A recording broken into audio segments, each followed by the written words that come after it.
Ina Podcast.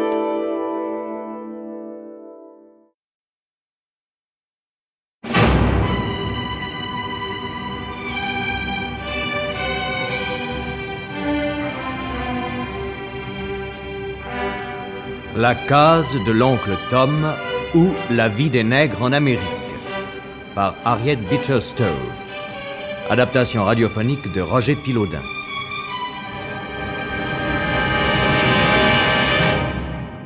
Aujourd'hui, deuxième épisode, fuite d'Elisa et livraison de Tom.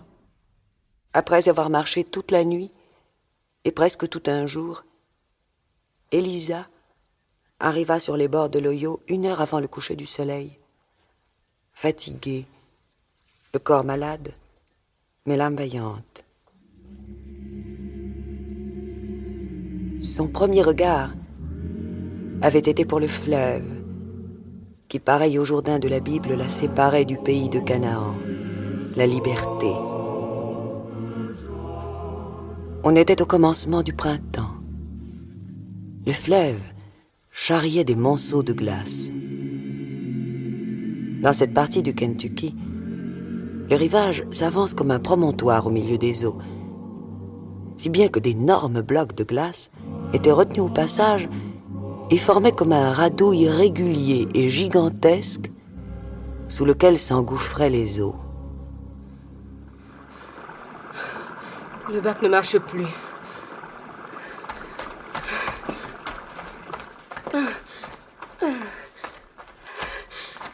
Peut-être pourra-t-on me renseigner dans cette auberge. Madame! Qu'est-ce que c'est? Y a-t-il un bac ou un bateau pour me passer de l'autre côté? Vous n'y pensez pas, ma jeune dame. Il faut pourtant que je passe absolument. Que vais-je faire? Vous voulez passer de l'autre côté? Quelqu'un de malade? Vous avez l'air inquiet. J'ai un enfant en danger. Et je ne le sais que d'hier soir.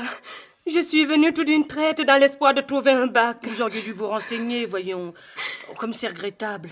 Je suis bien fâchée pour vous. Oh, quel joli enfant vous avez là. Tu veux un gâteau? Non? Oh, il a l'air bien fatigué. Entrez donc et reposez-vous.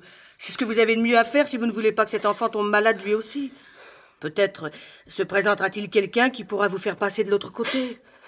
Entrez donc.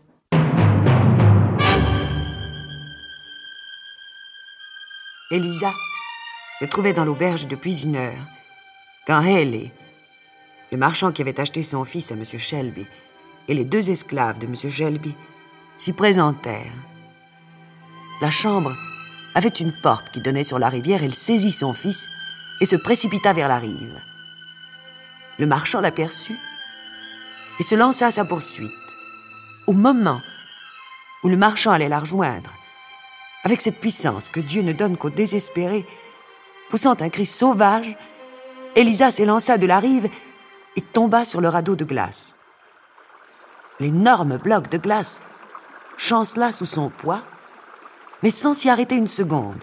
Redoublant d'énergie, elle sauta de bloc en bloc, glissant, se cramponnant, tombant, se redressant toujours. Oh, il faut qu'elle ait 7 diables au corps. Seigneur, quelle affaire! Mon Dieu, j'espère que monsieur nous excusera de ne pas l'avoir suivi, mais nous ne nous sommes pas sentis de force à prendre cette route-là. Vous rayez! Dieu vous bénisse, monsieur. Je ne peux pas m'en empêcher. Moi non plus. Elle était si curieuse, sautant, bondissant. Je vais vous faire rire d'autre sorte. Allez au diable! Sale nègre! Déguerpissez! Rapportez son cheval, le Shelby! Allez!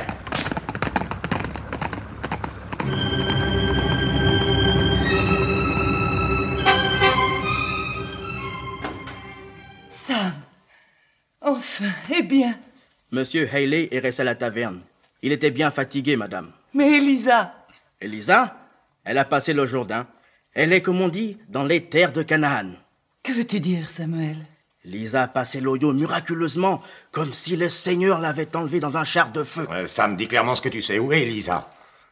Eh bien, monsieur, André et moi, nous l'avons vue de nos yeux passer sur la glace flottante.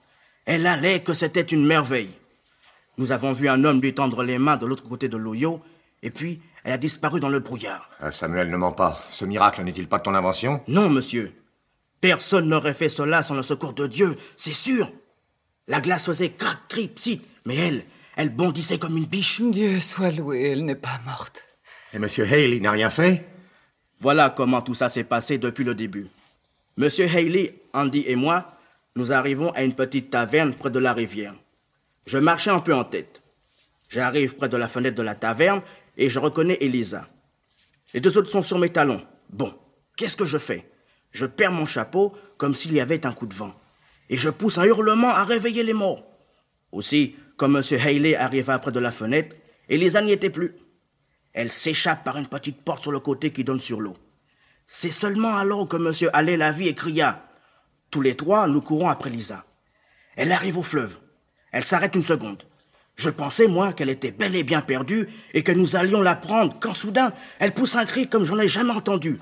Et elle s'élance sur la glace, en criant, en sautant. Oh, quel bonheur. C'est comme ça que ça s'est passé. C'est bien, Samuel. Allez trouver la mère Chloé. Andy et vous devez avoir faim.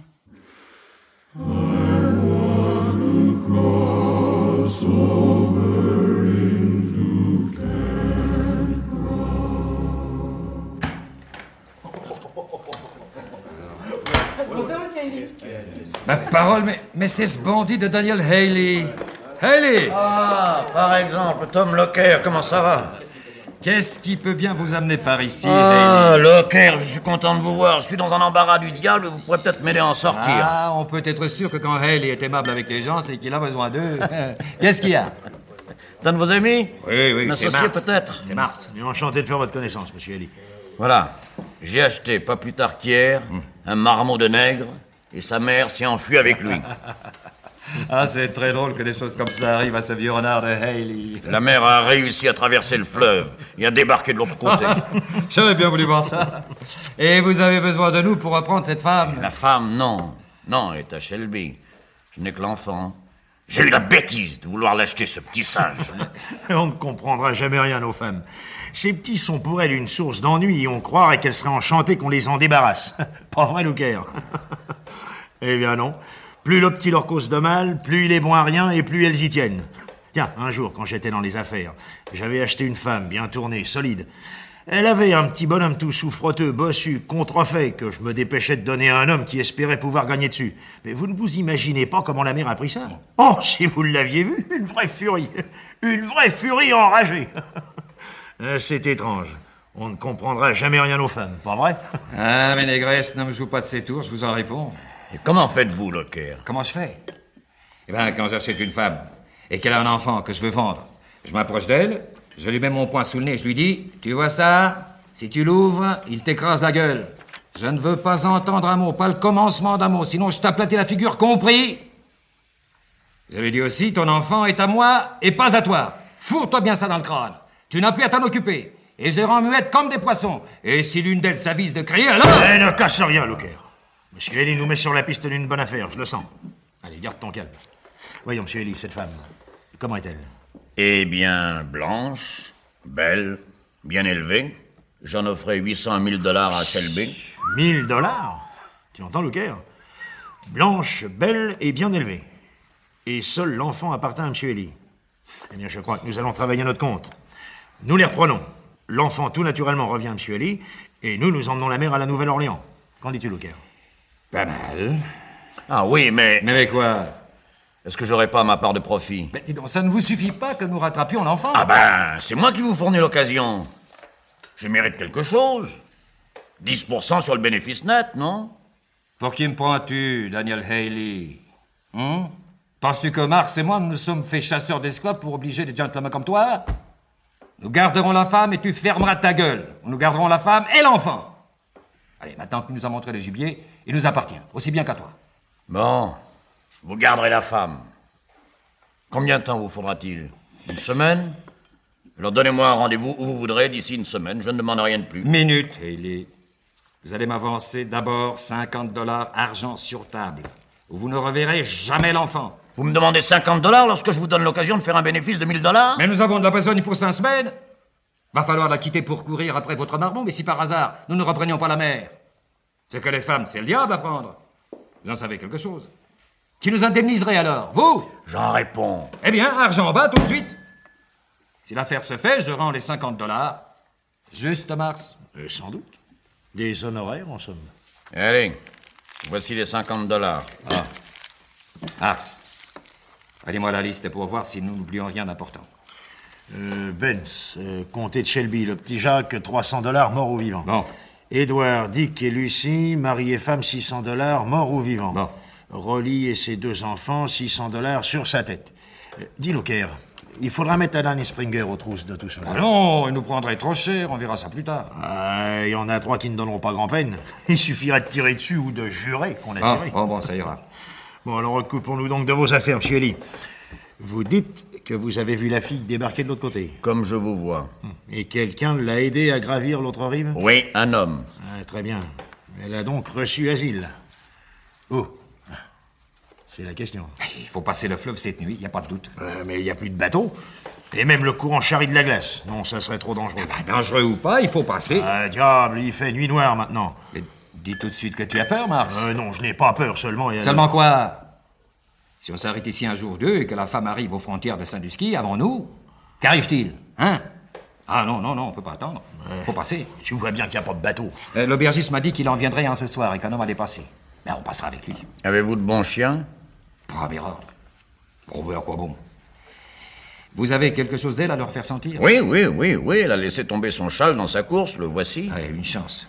Donnez. Mais faites attention. Les chiens pourraient l'endommager s'ils se jettent sur elle. Exact, c'est à considérer, Louker. Souviens-toi, Mobile, cet esclave que nos chiens ont mis en pièces, avant que nous ayons pu faire un geste. Oui, les chiens ne sont pas bons pour un article dont la beauté fait tout le prix.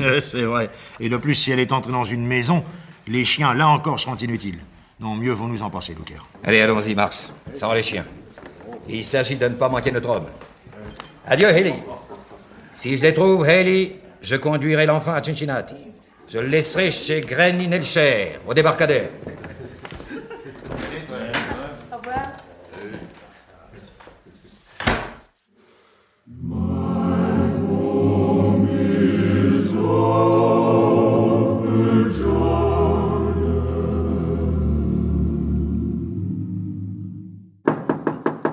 Entrez. Eh bien, Kudjox, qu'y a-t-il? C'est Monsieur Bird qui arrive? Non, Madame Bird. C'est une jeune dame avec un petit garçon.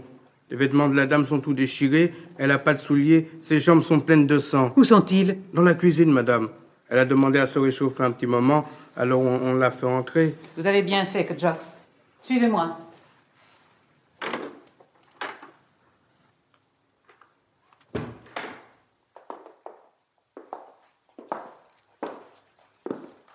Regardez, Madame Bird, on lui a mis un lit, là, près du feu. Oh, madame, protégez-le. Protégez mon enfant. Ne le laissez pas prendre. Ne craignez rien, personne ne vous fera de malice. Que Dieu vous récompense. D'où venez-vous, pauvre femme? De Kentucky. Mais quand? Et comment? Cette nuit, j'ai passé sur la glace. Sur la glace? Ils étaient derrière moi, tout près. Vous étiez esclave, n'est-ce pas? Oui, madame. J'appartenais à un homme du Kentucky. Était-il cruel avec vous? Non, madame. C'était un bon maître. Et ma maîtresse a toujours été bonne pour moi. Pourquoi donc vous êtes-vous enfuie? Madame, avez-vous jamais perdu un enfant? Oui, j'ai perdu un petit enfant. Pourquoi cette question? Alors vous comprendrez ma peine. Moi, j'en ai perdu 2, l'un après l'autre. Il ne me reste plus que celui-ci. Il est tout ce que j'ai au monde, ma consolation, ma fierté. Eh bien, madame, ils allaient me l'arracher pour le vendre aux marchands du Sud. Je n'ai pas pu supporter cela, madame.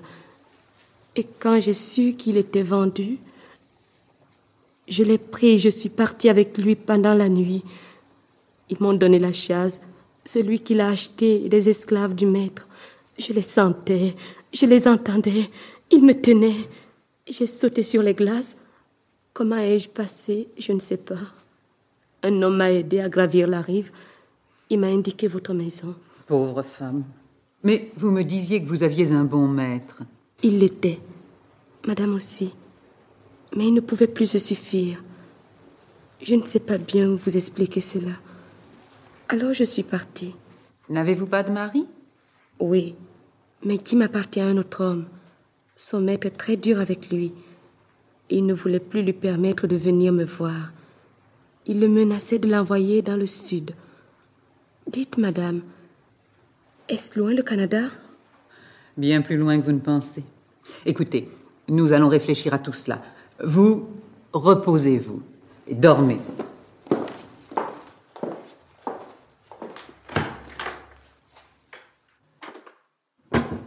Bonjour, John. Enfin, vous êtes revenu. Bonsoir, chère Mary. Ah, vous ne savez pas quel plaisir c'est pour moi de vous avoir ce soir. Et moi, croyez-vous que ce soit sans plaisir que je reviens goûter les douceurs du foyer? Ah, cette session a été vite expédiée, heureusement. Essayez donc ces pantoufles que je vous ai faites pendant votre absence, John. Oh, magnifique, chère Mary. Eh bien, qu'est-ce qu'on a fait au Sénat, Monsieur Bird? Rien de bien important. Dites-moi, il n'est pas vrai qu'on ait parlé d'une loi pour empêcher de donner à manger et à boire aux gens de couleur qui viennent par ici. Eh bien, Mary, mais allez-vous vous lancer dans la politique maintenant? Grand Dieu, non. Mais j'ai entendu parler de cette loi et j'estime qu'elle serait parfaitement cruelle et antichrétienne. Elle a pourtant été votée. Votée? Déjà? Ces diables d'abolitionnistes ont tant fait que nos frères du Kentucky sont très irrités et nous avons bien été obligés de faire quelque chose pour les rassurer. Aussi est-il défendu maintenant d'assister les esclaves qui nous arrivent du Kentucky. Pensez-vous, John, qu'une telle loi soit juste et chrétienne? Me ferez-vous fusiller, Mary, si je vous dis que oui? Et vous-même, l'avez-vous votée? Mon Dieu, oui. Vous devriez avoir honte, John. C'est une loi abominable. Les choses en sont donc venues à ce point qu'une femme ne pourra plus donner sans être criminelle un souper chaud et un lit à ces malheureux mourant de faim parce qu'ils sont esclaves. Ma chère Mary, vos sentiments sont justes et humains, mais il ne s'agit pas ici de ce qu'on peut éprouver soi-même. De grands intérêts publics sont en jeu. Oh, écoutez, John, je n'entends rien à votre politique. Mais je sais lire ma Bible. Et j'y lis que je dois nourrir ceux qui ont faim, vêtir ceux qui sont nus, consoler ceux qui pleurent. Et j'entends obéir à ma Bible. Et si votre action entraînait de grands malheurs publics? Obéir à Dieu ne peut entraîner de grands malheurs publics. Enfin, vous, John, feriez-vous prendre et mettre en prison un de ces malheureux fuyards? Ce serait un bien pénible devoir, sans aucun doute, Mary. Un devoir? Ah, ne vous servez pas de ce mot-là, je vous en prie. Vous savez bien que ça ne peut être un devoir. Si les gens veulent empêcher les esclaves de s'enfuir, ils n'ont qu'à bien les traiter. Un point, c'est tout. On ne fuit pas quand on est heureux. Mary, voyons, laissez-moi raisonner avec vous. Je déteste de raisonner, principalement sur de pareils sujets. Enfin, John, je suis bien certaine que vous ne croyez pas plus que moi que cette loi soit juste. Mais juste ou pas, chère Mary, elle est votée, et nous n'y pouvons rien. Évitons seulement d'avoir à l'appliquer. J'ai le regret de vous dire, cher John, que j'ai recueilli ici une jeune femme esclave du Kentucky en fuite avec son enfant, et que j'entends violer votre méchante loi. Quoi? Vous avez fait ça? Parfaitement.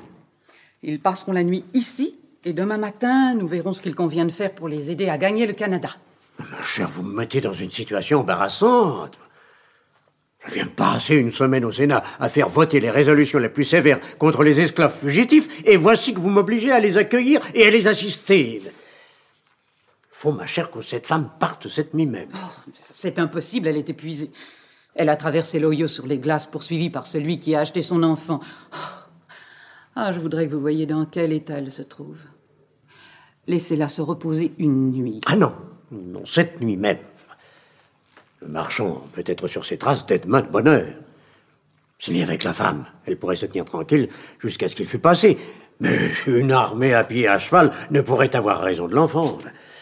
Mettra le nez à la porte ou à la fenêtre, fera tout découvrir, et je vous en réponds, ce serait une belle affaire pour moi d'être pris ici avec des esclaves en fuite. Ah non, il faut qu'il parte cette nuit.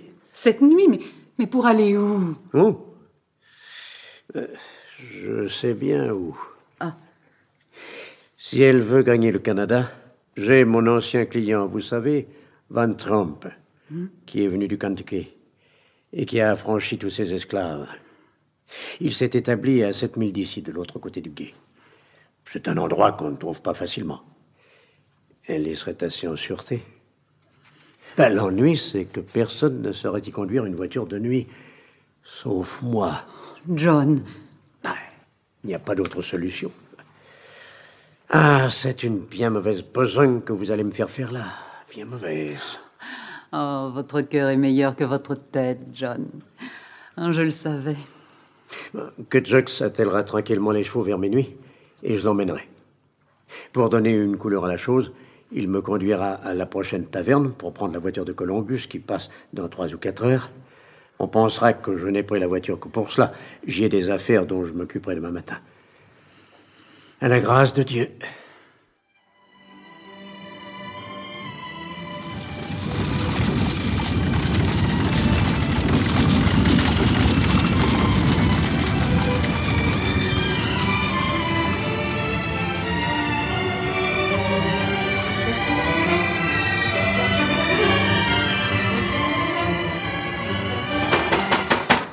Van Trump!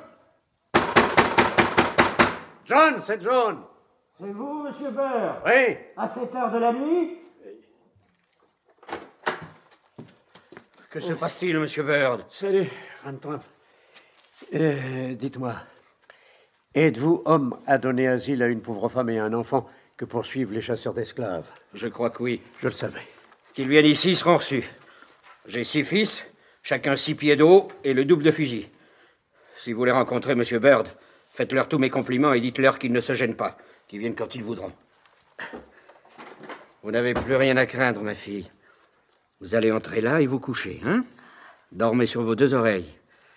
Ceux qui me connaissent savent bien qu'il ne serait pas sain de vouloir faire sortir quelqu'un de ces Jack Van Trump quand il ne veut pas. Allez, entrez et dormez aussi tranquillement que si votre mère vous gardait. Merci, monsieur. Je vous remercie pour eux, Dan. Elle est très jolie. Ou trop jolie, pauvre femme. Allez, je sais ce que c'est. Ces choses-là me feraient blasphémer. Quand je pense que certains ministres ont le culot de dire en chair que la Bible autorise l'esclavage. Le jour que j'ai entendu ça, je ne suis pas retourné à l'église, jusqu'à ce que je trouve un ministre qui soit contre l'esclavage. Maintenant, j'y retourne. Bon, eh bien, je vais vous quitter, Van Trump. Restez donc ici jusqu'à demain matin. Je vais réveiller ma femme. Elle vous préparera un lit en moins de rien. Non, merci beaucoup, cher ami. Je dois prendre cette nuit même la voiture de Columbus. Alors, je vais vous accompagner et vous montrer un chemin de traverse bien meilleur que la route que vous avez prise. Oh, elle est bien mauvaise, en effet. Ah, Van Trump, j'y pense. Tenez, prenez ces $10. Mais pour elle. Bien.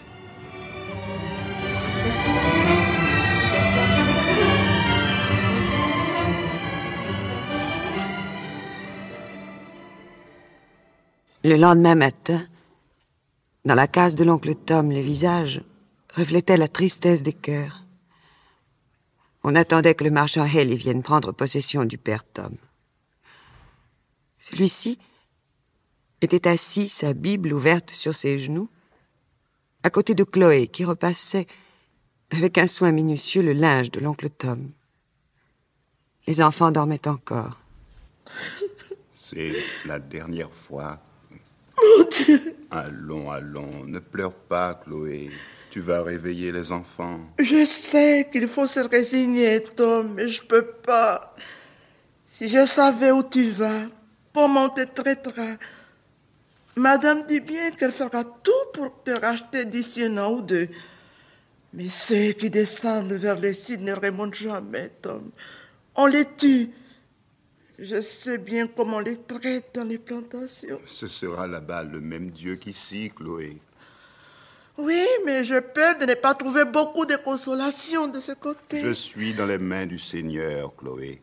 Rien ne peut aller plus loin qu'il ne le permettra. Il a permis que je sois vendu. Je dois l'en remercier. Et aussi qu'on m'ait vendu, moi, et non pas toi, Chloé, et les enfants. Ici, vous êtes en sûreté. Ce qui doit arriver n'arrivera qu'à moi et le Seigneur m'assistera. Oui, je sais qu'il m'assistera. Ne pensons qu'aux bienfaits du ciel. Des bienfaits? Oh, je n'ai pu voir des bienfaits là-dedans, moi. Ce n'est pas juste. Cela ne devrait pas être, Tom. Le maître ne devait pas consentir à ce que tu sois le prix de ses dettes. Tu y as gagné 2 fois plus. Il te devait la liberté. Il aurait dû te la donner depuis des années. Ce mal, ce qu'il a fait, rien m'ôtera de l'esprit que Dieu sera contre lui. Chloé, si tu m'aimes, ne parle pas ainsi. Songe que peut-être nous ne nous reverrons jamais. C'est parler contre moi que de parler contre le maître. On l'a mis dans mes bras quand il n'était encore qu'un tout petit enfant. Je me suis toujours beaucoup occupé de lui. Et s'il ne s'est pas beaucoup occupé de moi, qui donc a jamais été traité comme moi? Il est bien meilleur que les autres maîtres qui trouvent naturel qu'on fasse tout pour eux. Non, il ne m'aurait pas laissé partir s'il avait pu faire autrement. Ça, j'en suis sûr. D'une manière ou d'une autre, il a tort. Lève les yeux vers le maître qui est là-haut, Chloé. Lui, il est au-dessus de tous. Oh, je le sais bien, mais cela ne me console pas. Enfin, à quoi bon parler? Je vais m'occuper de ton paquet. Peut-être ne laissera-t-il pas l'emporter. Je connais leur façon. Voyons. Voici la flanelle pour tes rhumatismes. Les vieilles chemises, les neuves. Oh. Et dire que personne au monde s'occupera plus de toi. Présent. Allons. Ah, je sens que c'est fini. Allons, Chloé, remets-toi, allons. Ah, voici Madame Shelby qui vient ici. Que vient-elle faire ici? Elle n'a rien à y faire. Chloé, allons. Madame? Tom, je viens pour... Mon pauvre Tom. Je sais que je ne puis vous être utile. Si je vous donne de l'argent, on vous le prendra. Mais je vous jure que je ne vous oublierai pas. Et qu'aussitôt que je le pourrai, je vous ferai revenir ici. Jusque-là, Tom, ayez confiance en Dieu. Ici, nègre. Voici Michel. Ici, nègre. Allons. Adieu, Chloé.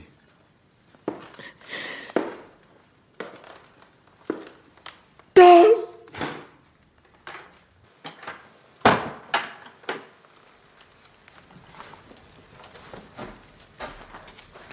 Es-tu prêt?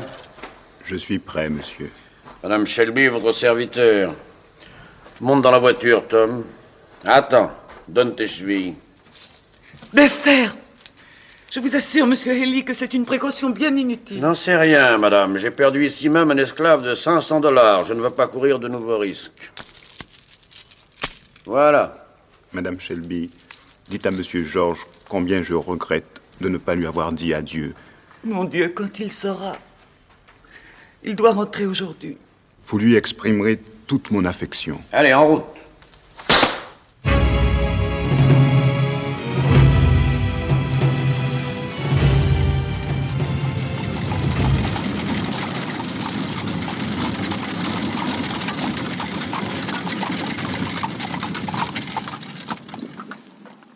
Oh, maréchal.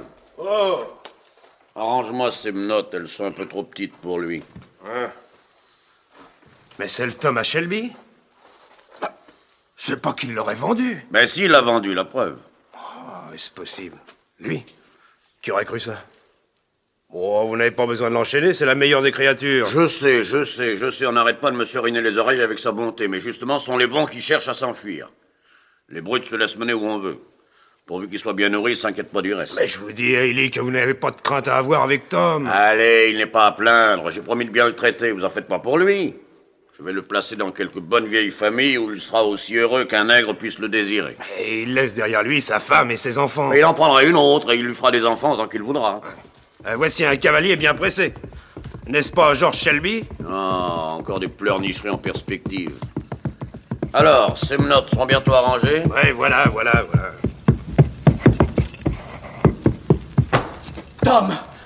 Tom. Monsieur Georges. C'est une infamie, Tom. Une infamie qu'ils disent ce qu'ils voudront. Si j'étais un homme, cela ne serait pas. Non, cela ne serait pas. Oh, monsieur Georges, comme vous me faites du bien. J'étais si malheureux de partir sans vous voir. C'est une honte. Je voudrais assommer ce bandit. Non, monsieur Georges, non, ne parlez pas si haut. Cela n'avancerait à rien. Vous ne réussiriez qu'à le mettre en colère contre moi. Ils ne m'ont rien fait dire, pas un mot, rien. Et sans Thomas Lincoln, je n'en aurais rien su. Oh, je vous prie de croire que je les ai joliment arrangés à la maison. Tous. Oui, tous. Vous avez eu tort, monsieur Georges. Oui, vous avez eu tort. Oh, je n'ai pas pu m'en empêcher, car c'est une honte. Tenez, père Tom, je vous apportais mon $. Prenez-le. Regardez, j'ai fait un trou au milieu, j'y ai passé une ficelle. Vous le mettrez autour du cou. Et vous le cacherez sous vos vêtements pour que ce gueux-là n'aille pas vous le prendre. Merci, monsieur Georges. Chaque fois que vous le regarderez, souvenez-vous que j'irai vous chercher un jour là-bas, où que vous soyez, et que je vous ramènerai. Je l'ai promis à la mère Chloé. Je vais m'en occuper, et je tourmenterai mon père jusqu'à ce qu'il me permette d'aller vous chercher. Prenez bien garde à vos paroles, monsieur Georges. Les enfants bien élevés comme vous ne manquent jamais de respect à leurs parents. Oh, je ne vous offense pas, monsieur Georges. Non, père Tom. Vous ne m'avez jamais donné que de bons conseils. C'est que je suis plus vieux que vous, savez-vous. Oh, monsieur Georges, vous serez un bon et brave homme, j'en suis sûr. Votre père, votre mère seront fiers de vous. Soyez un bon maître comme votre père et un bon chrétien comme votre mère. Oui, j'essaierai d'être bon, père Tom. Mais ne perdez pas courage, vous, et je vous ferai revenir. Allons, père Tom. Adieu. Et courage. Alors, ça y est? Donne tes mains, Tom. Sachez, monsieur, que j'instruirai ma famille de la façon dont vous traitez Tom. Bien le bonjour. Vous devriez avoir honte de passer votre vie à trafiquer des hommes et des femmes et à les enchaîner comme des bêtes. C'est un métier vil. Tant que vos illustres parents en achèteront, il me sera bien permis d'en vendre, je pense. C'est à peu près la même chose. Quand je serai un homme, je ne permettrai ni l'un ni l'autre. J'ai honte d'être du Kentucky. Honte!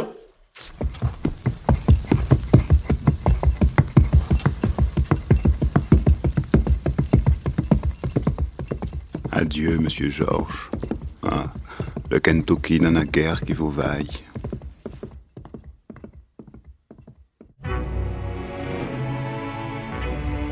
C'était La case de l'oncle Tom ou La vie des nègres en Amérique par Harriet Beecher Stowe. Adaptation radiophonique de Roger Pilaudin.